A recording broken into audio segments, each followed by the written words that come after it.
Bonjour à tous, tuto question-réponse. Alors là, je sais pas pour qui, parce que c'est une adresse qu'il y a, puis cette personne ne se signe pas.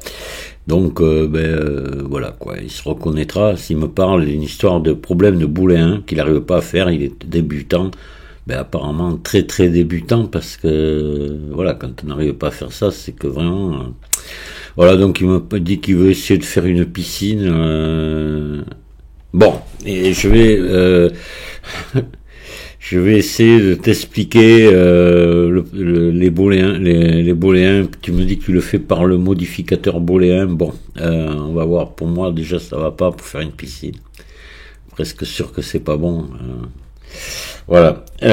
Donc la première des choses qu'il faut faire, c'est pour pas trop s'embêter avec les booléens, c'est dans les préférences ici, dans les add-ons, et chercher Booltool. Voilà. Tape BOL, objet Booltool, le cocher ça. D'accord? Voilà.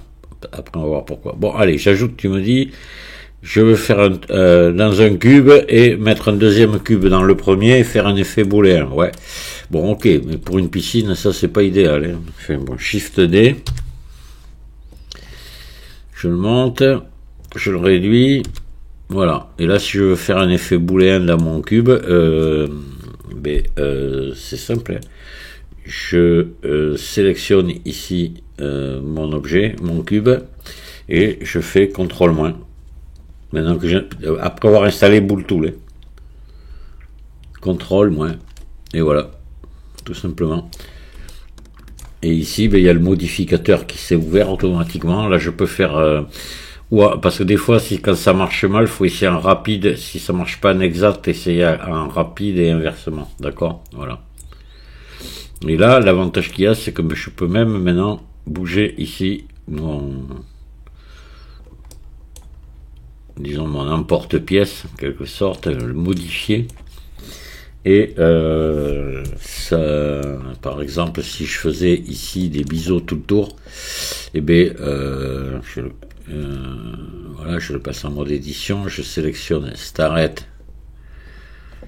celle-ci, CTRL B, là ça va suivre dans l'empreinte, laisser, voilà. Voilà. Donc dans le modificateur ici, on a le choix dans union, voilà, comme ça, ou en intersection, voilà, comme ça, et en différence. Ça dépend de ce qu'on fait, ce qu'on veut faire. Bon voilà, donc ça c'était ta question. Moi pour une piscine, je ferai pas ça, parce qu'une piscine, on part normalement, il y a un plan, il y a un sol, admettons un carrelage, je sais pas où elle se trouve la piscine, donc je suis déjà sur un sol, il y a la maison à côté, etc., voilà, il y a le sol. Ce